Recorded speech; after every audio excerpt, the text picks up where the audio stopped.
Hello, and welcome to the third episode of Relax and Chill Storytime. I am your host, Prosciutto Fist, aka Pro, and I am so happy to have you. Feel free to game, study, or read along, or simply just sit back, relax, and enjoy this time to yourself. If you enjoy your time here, please like, comment, and subscribe below. Now let's begin. Chapter 3, Jonathan Harker's Journal, continued. When I found that I was a prisoner, a sort of wild feeling came over me. I rushed up and down the stairs, trying every door and peering out of every window I could find. But after a little, the conviction of my helplessness overpowered all other feelings. When I look back after a few hours, I think I must have been mad for the time, for I behaved much as a rat does in a trap. When, however, the conviction had come to me that I was helpless, I sat down quietly as I had ever done anything in my life, and began to think over what was best to be done. I am thinking still, and as yet have come to no definite conclusion. Of one thing only I am certain, that there is no use making my ideas known to the Count. He knows well that I am imprisoned, and as he has done it himself and has doubtless his own motives for it, he would only deceive me if I trusted him fully with the facts. So far as I can see, my only plan will be to keep my knowledge and my fears to myself and my eyes open. I am, I know, either being deceived, like a baby, by my own fears, or else I am in desperate straits. And if the latter be so, I need and shall need all my brains to get through. I had hardly come to this conclusion when I heard the great door below shut and knew that the Count had returned. He did not come at once to the library, so I went cautiously to my own room and found him making the bed. This was odd, but only confirmed what I had all along thought, that there were no servants in the house. When later I saw him through the chink of the hinges of the door laying the table in the dining room, I was assured of it, for if he does himself all these menial offices, surely it is proof that there is no one else to do them. This gave me a fright, for if there is no one else in the castle, it must have been the Count himself who was the driver of the coach that brought me here. This is a terrible thought, for if so, what does it mean that he could control the wolves, as he did, by only holding up his hand in silence? How was it that all the people at Bistritz and on the coach had some terrible fear for me? What meant the giving of the crucifix, of the garlic, of the wild rose, of the mountain ash? Bless that good woman who hung the crucifix round my neck, for it is a comfort and a strength to me whenever I touch it. It is odd that a thing which I have been taught to regard with disfavor and as adulterous should in a time of loneliness and trouble be of help. Is it that there is something in the essence of this thing itself, or that it is a medium, a tangible help in conveying memories of sympathy and comfort? Sometime, if it may be, I must examine this matter and try to make up my mind about it. In the meantime, I must find out all I can about Count Dracula, as it may help me to understand. Tonight he may talk of himself, if I turn the conversation that way. I must be very careful, however, not to awake his suspicion. Midnight.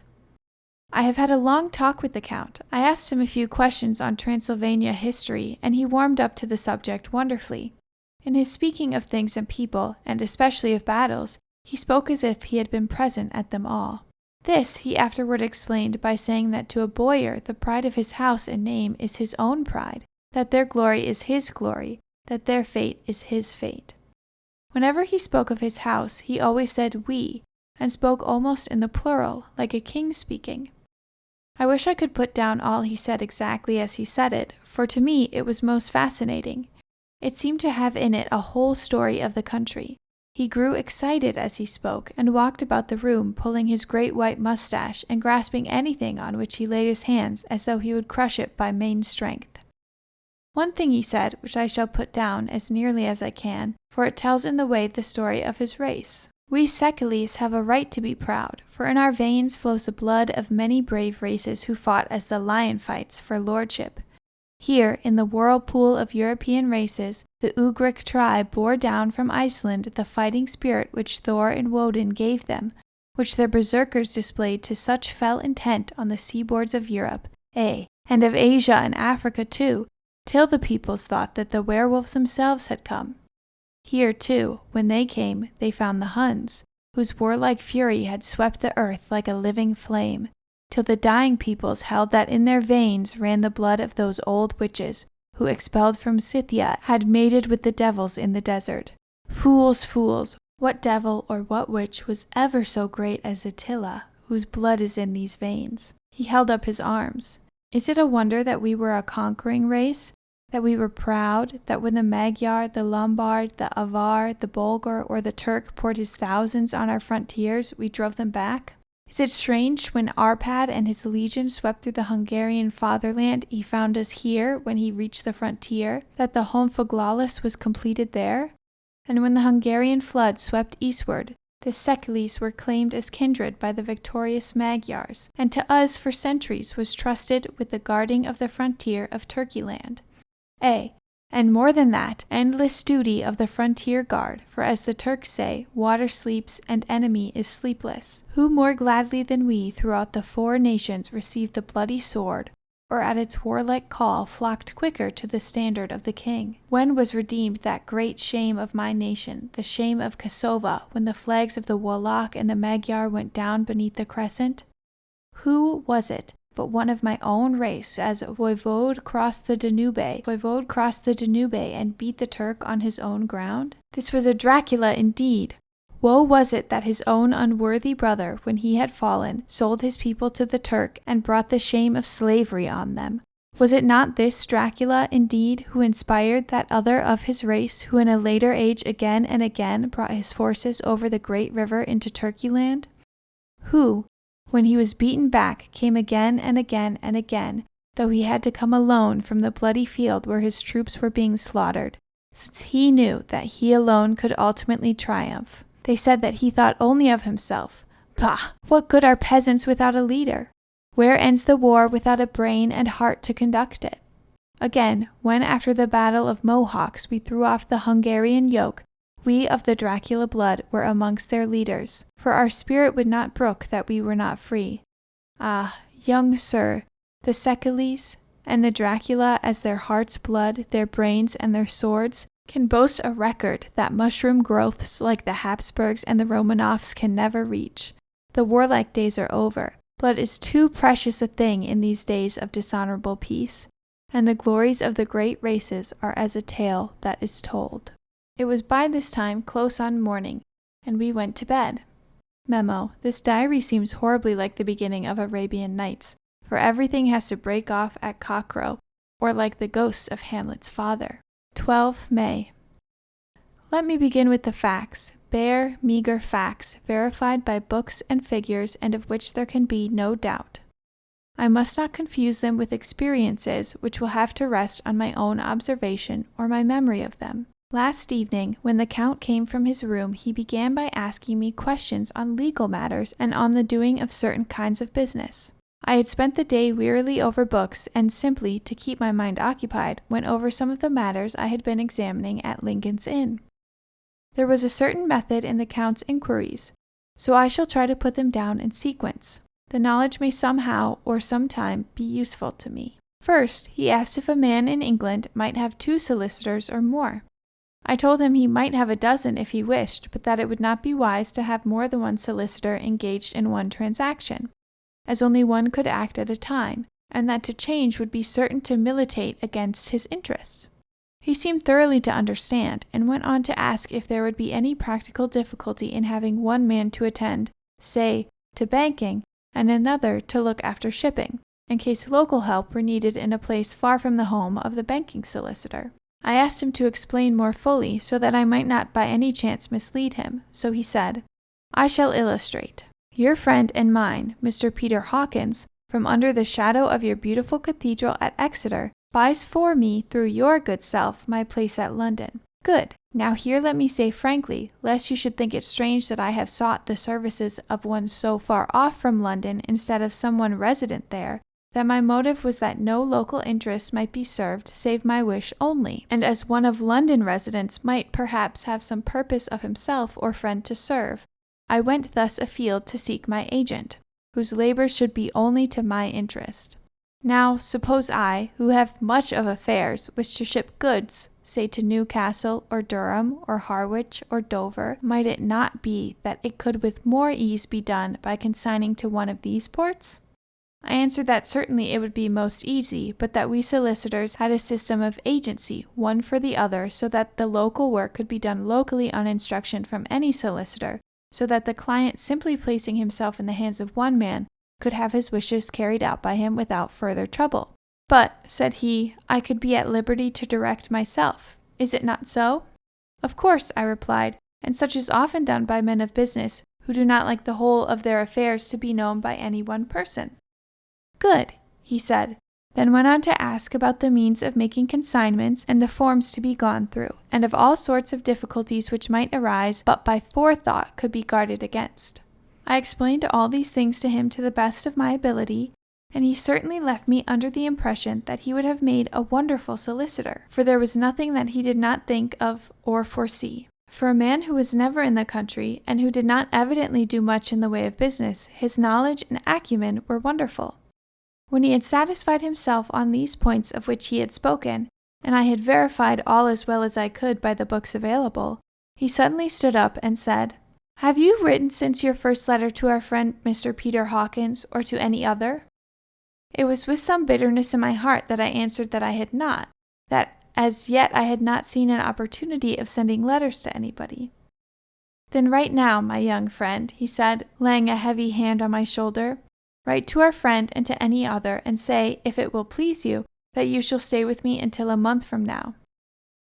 Do you wish me to stay so long? I asked, for my heart grew cold at the thought. I desire it much, nay, I will take no refusal. When your master, employer, what you will, engaged that someone should come on his behalf, it was understood that my needs only were to be consulted. I have not stinted, is it not so? What could I do but bow acceptance? It was Mr. Hawkins' interests, not mine, and I had to think of him, not myself. And besides, while Dracula was speaking, there was that in his eyes and in his bearing which made me remember that I was a prisoner, and that if I wished it, I could have no choice. The Count saw his victory in my bow and his mastery in the trouble of my face, for he began at once to use them, but in his own smooth, resistless way. I pray you, my good friend, that you will not discourse of things other than business in your letters. It will doubtless please your friends to know that you are well, and that you look forward to getting home to them. Is it not so? As he spoke, he handed me 3 sheets of notepaper and 3 envelopes. They were all of the thinnest foreign post, and looking at them, then at him, and noticing his quiet smile, with the sharp canine teeth lying over the red underlip, I understood as well as if he had spoken it that I should be careful what I wrote, for he would be able to read it. So I determined to write only formal notes now, but to write fully to Mr. Hawkins in secret, and also to Mina, for to her I could write in shorthand, which would puzzle the Count if he did see it.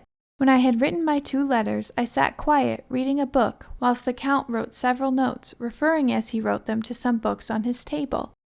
Then he took up my 2 and placed them with his own, and put by his writing materials. After which, the instant the door closed behind him, I leaned over and looked at the letters, which were face down on the table. I felt no compunction in doing so, for under the circumstances I felt that I should protect myself in every way I could. One of the letters was directed to Samuel F. Billington, No. 7, The Crescent, Whitby. Another to Herr Leutner, Varna. The third was to Coutts & Co., London, and the fourth to Aaron Klopstock and Billruth, bankers, Budapest. The second and fourth were unsealed. I was just about to look at them when I saw the door handle move. I sank back in my seat, having just had time to replace the letters as they had been and to resume my book before the Count, holding still another letter in his hand, entered the room. He took up the letters on the table and stamped them carefully, and then turning to me, said, I trust you will forgive me, but I have much work to do in private this evening. You will, I hope, find all things as you wish. At the door he turned, and after a moment's pause said, Let me advise you, my dear friend, nay, let me warn you with all seriousness, that should you leave these rooms, you will not by any chance go to sleep in any other part of the castle. It is old, and has many memories, and there are bad dreams for those who sleep unwisely. Be warned, should sleep now or ever overcome you, or be like to do, then haste to your own chamber or to these rooms.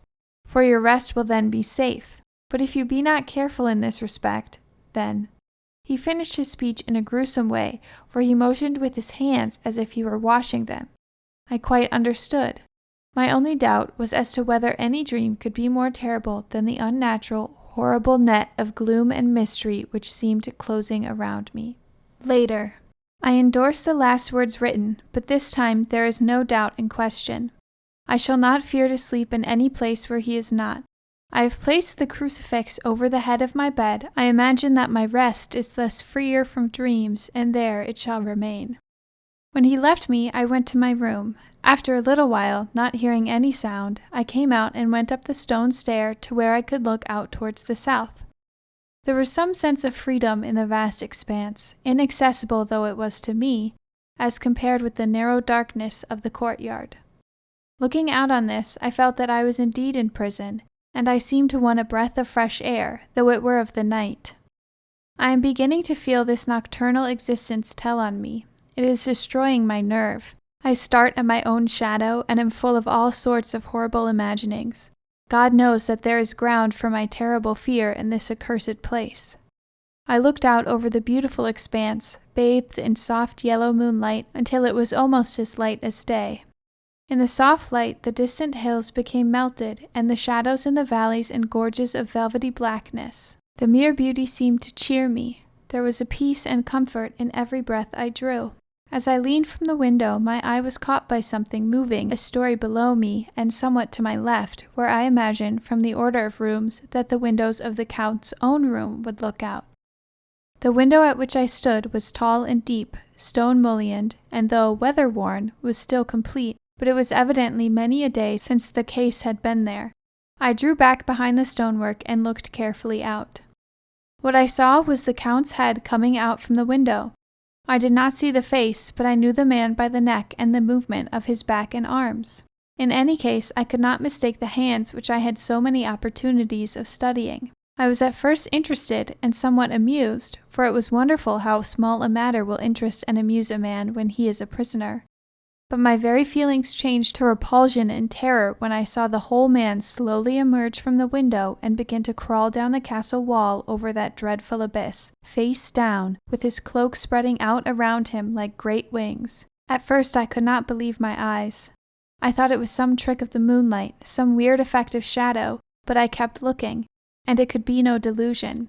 I saw the fingers and toes grasp the corners of the stones, worn clear of the mortar by the stress of years, and by thus using every projection and inequality move downwards with considerable speed, just as a lizard moves along a wall. What manner of a man is this, or what manner of a creature is it in the semblance of man? I feel the dread of this horrible place overpowering me. I am in fear, in awful fear, and there is no escape for me. I am encompassed about with terrors that I dare not think of. 15 May. Once more I have seen the Count go out in his lizard fashion. He moved downwards in a sidelong way, some 100 feet down, and a good deal to the left. He vanished into some hole or window. When his head had disappeared, I leaned out to try and see more, but without avail. The distance was too great to allow a proper angle of sight. I knew he had left the castle now, and thought to use the opportunity to explore more than I had dared to do as yet. I went back to the room, and taking a lamp, tried all the doors. They were all locked, as I had expected, and the locks were comparatively new, but I went down the stone stairs to the hall where I had entered originally. I found I could pull back the bolts easily enough and unhook the great chains, but the door was locked, and the key was gone. The key must be in the Count's room. I must watch should his door be unlocked, so that I may get it and escape.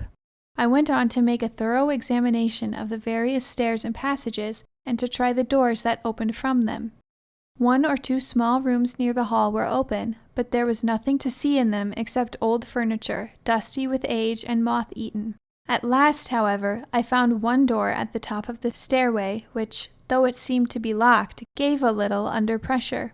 I tried it harder and found that it was not really locked, but that the resistance came from the fact that the hinges had fallen somewhat, and the heavy door rested on the floor. Here was an opportunity which I might not have again, so I exerted myself and with many efforts forced it back so that I could enter. I was now in a wing of the castle further to the right than the rooms I knew and a story lower down. From the windows I could see that the suite of rooms lay along to the south of the castle, the windows of the end room looking out both west and south. On the latter side, as well as to the former, there was a great precipice. The castle was built on the corner of a great rock, so that on 3 sides it was quite impregnable, and great windows were placed here where sling or bow or culverin could not reach, and consequently light and comfort, impossible to a position which had to be guarded, were secured. To the west was a great valley, and then, rising far away, great jagged mountain fastnesses, rising peak on peak, the sheer rock studded with mountain ash and thorn, whose roots clung in cracks and crevices and crannies of the stone. This was evidently the portion of the castle occupied by the ladies in bygone days, for the furniture had more air of comfort than any I had seen. The windows were curtainless, and the yellow moonlight flooding in through the diamond panes enabled one to see even colors, whilst it softened the wealth of dust which lay over all, and disguised in some measure the ravages of time and the moth. My lamp seemed to be of little effect in the brilliant moonlight, but I was glad to have it with me, for there was a dread loneliness in the place which chilled my heart and made my nerves tremble. Still, it was better than living alone in the rooms which I had come to hate from the presence of the Count, and after trying a little to school my nerves, I found a soft quietude come over me. Here I am sitting at a little oak table where in old times possibly some fair lady sat to pen, with much thought and many blushes, her ill-spelt love letter, and writing in my diary in shorthand all that has happened since I closed it last. It is 19th century up to date with a vengeance, and yet, unless my senses deceive me, the old centuries had and have powers of their own which mere modernity cannot kill. Later, the morning of 16 May. God preserve my sanity, for to this I am reduced. Safety and the assurance of safety are things of the past. Whilst I live on here, there is but one thing to hope for, that I may not go mad, if, indeed, I be not mad already. If I be sane, then surely it is maddening to think that of all the foul things that lurk in this hateful place, the Count is the least dreadful to me. That to him alone I can look for safety, even though this be only whilst I can serve his purpose. Great God, merciful God, let me be calm, for out of that way lies madness indeed. I begin to get new lights on certain things which have puzzled me. Up to now I never quite knew what Shakespeare meant when he made Hamlet say, "My tablets, quick, my tablets! 'Tis meet that I put it down," etc. For now, feeling as though my own brain were unhinged, or as if the shock had come which must end in its undoing, I turned to my diary for repose. The habit of entering accurately must help to soothe me. The Count's mysterious warning frightened me at the time. It frightens me more now when I think of it, for in future he has a fearful hold upon me. I shall fear to doubt what he may say. When I had written in my diary, and had fortunately replaced the book and pen in my pocket, I felt sleepy. The Count's warning came to mind, but I took a pleasure in disobeying it. The sense of sleep was upon me, and with it the obstinacy which sleep brings as outrider. The soft moonlight soothed, and the wide expanse without gave a sense of freedom which refreshed me. I determined not to return tonight to the gloom-haunted rooms, but to sleep here, where of old ladies had sat and sung and lived sweet lives whilst their gentle breasts were sad for their menfolk away in the midst of remorseless wars. I drew a great couch out of its place near the corner, so that as I lay I could look at the lovely view to the east and south, and unthinking of and uncaring for the dust, compose myself for sleep. I suppose I must have fallen asleep. I hope so, but I fear for all that followed was startlingly real. So real that now sitting here in the broad full sunlight of the morning, I cannot in the least believe that it was all sleep. I was not alone. The room was the same, unchanged in any way since I came into it. I could see along the floor, in the brilliant moonlight, my own footsteps marked where I had disturbed the long accumulation of dust. In the moonlight opposite me were 3 young women, ladies by their dress and manner. I thought at the time that I must be dreaming when I saw them, for, though the moonlight was behind them, they threw no shadow on the floor. They came close to me and looked at me for some time, and then whispered together. 2 were dark and had high aquiline noses like the Count, and great dark, piercing eyes that seemed to be almost red when contrasted with the pale yellow moonlight. The other was fair as can be, with great wavy masses of golden hair and eyes like pale sapphires. I seemed somehow to know her face, and to know it in connection with some dreamy fear, but I could not recollect at the moment how or where. All three had brilliant white teeth that shone like pearls against the ruby of their voluptuous lips. There was something about them that made me uneasy, some longing, and at the same time some deadly fear. I felt in my heart a wicked, burning desire that they would kiss me with those red lips. It is not good to note this down, lest some day it should meet Mina's eyes and cause her pain, but it is the truth. They whispered together, and then they all three laughed, such a silvery, musical laugh, but as hard as though the sound never could have come through the softness of human lips. It was like the intolerable tingling sweetness of water glasses when played on by a cunning hand. The fair girl shook her head coquettishly, and the other two urged her on. One said, "Go on, you are first, and we shall follow you. Yours is the right to begin." The other added, "He is young and strong. There are kisses for us all." I lay quiet, looking out under my eyelashes in an agony of delightful anticipation. The fair girl advanced and bent over me till I could feel the movement of her breath upon me. Sweet it was in one sense, honey-sweet, and sent the same tingling through the nerves as her voice, but with a bitter underlying the sweet, a bitter offensiveness as one smells in blood. I was afraid to raise my eyelids, but looked out and saw perfectly under the lashes. The girl went on her knees and bent over me, simply gloating. There was a deliberate voluptuousness which was both thrilling and repulsive, and as she arched her neck, she actually licked her lips like an animal, till I could see in the moonlight the moisture shining on the scarlet lips and on the red tongue as it lapped the white sharp teeth. Lower and lower went her head as the lips went below the range of my mouth and chin and seemed about to fasten on my throat. Then she paused, and I could hear the churning sounds of her tongue as it licked her teeth and lips, and could feel the hot breath on my neck. Then the skin of my throat began to tingle as one's flesh does when the hand that is to tickle it approaches nearer, nearer. I could feel the soft, shivering touch of the lips on the supersensitive skin of my throat, and the hard dents of two sharp teeth just touching and pausing there. I closed my eyes in a languorous ecstasy and waited with a beating heart. But at that instant, another sensation swept through me as quick as lightning. I was conscious of the presence of the Count, and of his being as if lapped in a storm of fury. As my eyes opened involuntarily, I saw his strong hand grasp the slender neck of the fair woman, and with giant's power draw it back, the blue eyes transformed with fury, the white teeth champing with rage, and the fair cheeks blazing with red passion. But the Count! Never did I imagine such wrath and fury, even to the demons of the pit. His eyes were positively blazing.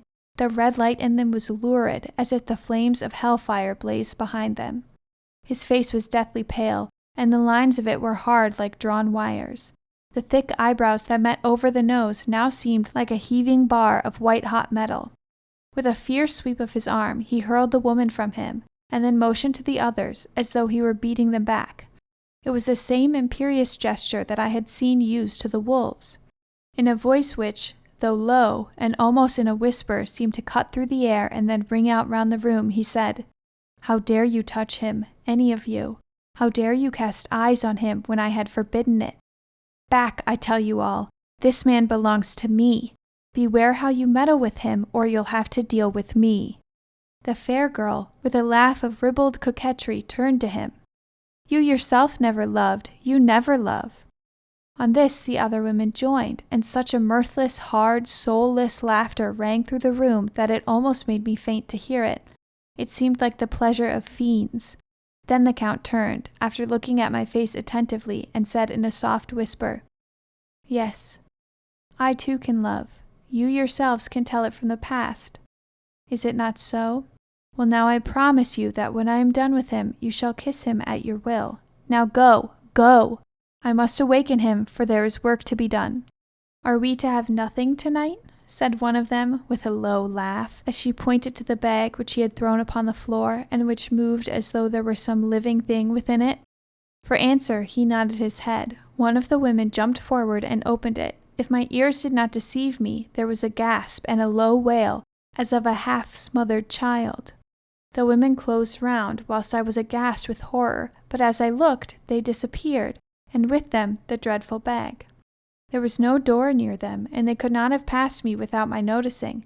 They simply seemed to fade into the rays of the moonlight and pass out through the window, for I could see outside the dim, shadowy forms for a moment before they entirely faded away. Then horror came over me, and I sank down unconscious.